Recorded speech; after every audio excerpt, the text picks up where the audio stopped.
Hey, sisters, and welcome back to your Big Sisters podcast. I have recorded this episode like 10 times. I just wanted to land so well. Happy New Year, first of all. I know that now, as of I'm recording today, we are 11 days in, but we still have so many more days to go. I have been thinking of what all of my goals are for this year. And I was reminded of something that I actually heard in a podcast, the After Hours with Amanda podcast. She's amazing. I've been listening to her for years. And she said going into year 2021. So 2020 was COVID, hard year for everybody. And she said, we've already had such a hard year. Why are we setting New Year's resolutions that are probably going to expire in March and then beat ourselves up over them for the rest of the year when we've already had a hard year? And I know that I am not the only person in this world who has had a hard 2025. I know a lot of people close to me have. And so I really wanted to come across and make sure that we are not using the month of January to set goals that we know that we're just setting them and we're likely going to disappoint ourselves, but add things to our life that bring us joy. So joy choices and joices. And it's not my word. She made up that word. I'm just repeating what she said. But it was one of the most mind-changing things that I've heard that helped me completely reframe my goals or the things that make me happy going into a new year. And I've done that every single year. And honestly, when I was thinking about what are the things that I want to add to my life to bring myself more joy that I have control over, and after letting go of so much last year, whether that was my choice or not, I realized that I just kind of wanted to have peace. That's something that I think will bring a lot of joy in my life, is what are the things that I can do to keep my life peaceful?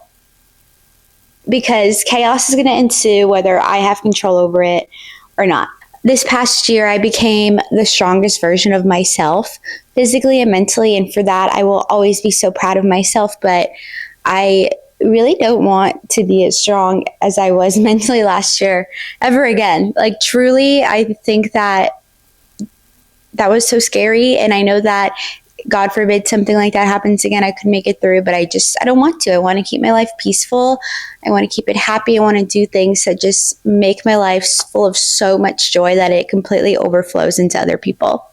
Another reason I do joy choices instead of New Year's resolutions is because small wins bring more peace and calmness to your nervous system. It helps regulate rather than a big goal kind of creates a lot of anxiety leading up to it and then can lead to a lot of disappointment. And I'm not saying don't set big goals.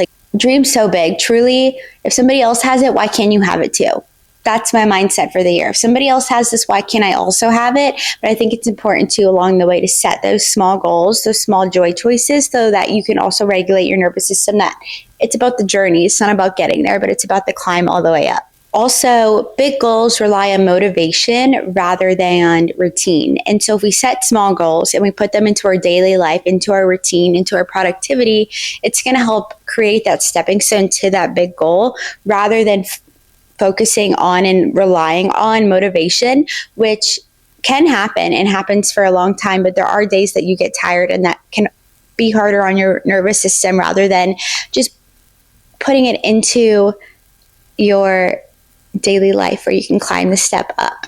So here are some more specific joy choices that I am going to be adding into my life. Like I talked about in a podcast before, I believe in God, I believe in Jesus.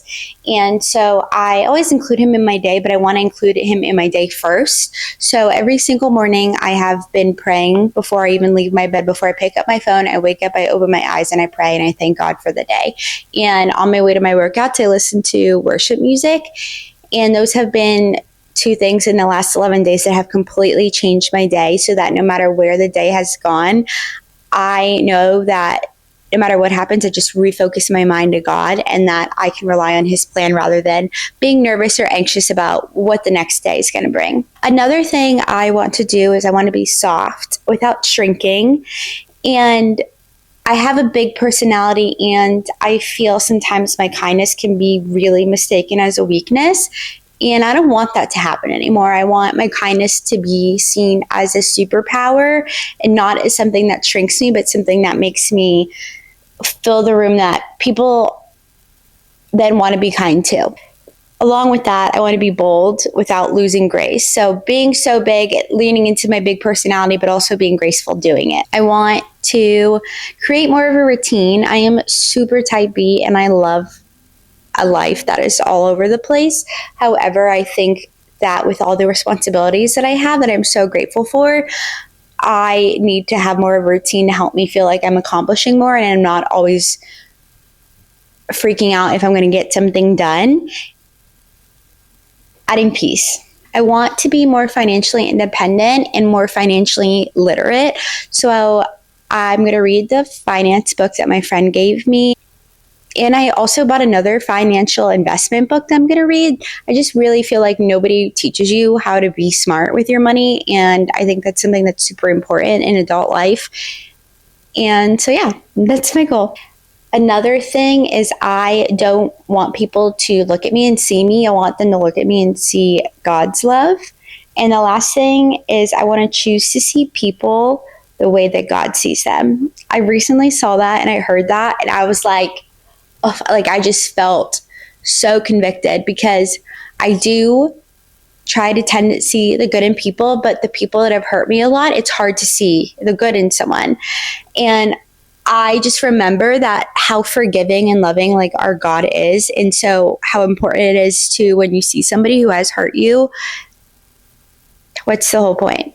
To love and forgive them anyways. And I think that's definitely a challenge that our human bodies like have a hard time comprehending, but I just feel as if you spread more joy than anger, then that's going to come all right back to you. I know it's a super crazy thing that I don't believe in New Year's resolutions, but I believe that joy choices have truly made me feel unanxious about, I think I just made up that word, about the rest of the year and not being so stressed that if I accomplish this or not. I had a vision board party with my friends that helped me kind of visualize the things that I would love to come into my life, and that helped me open my mind to knowing that I can have those things rather than telling myself I can't, but also in a way that doesn't make me so nervous and disappointed in myself because life is already so hard. There's no reason we need to be beating up ourselves over anything else. I would love to hear what your joy choices are. Please drop them in the comments.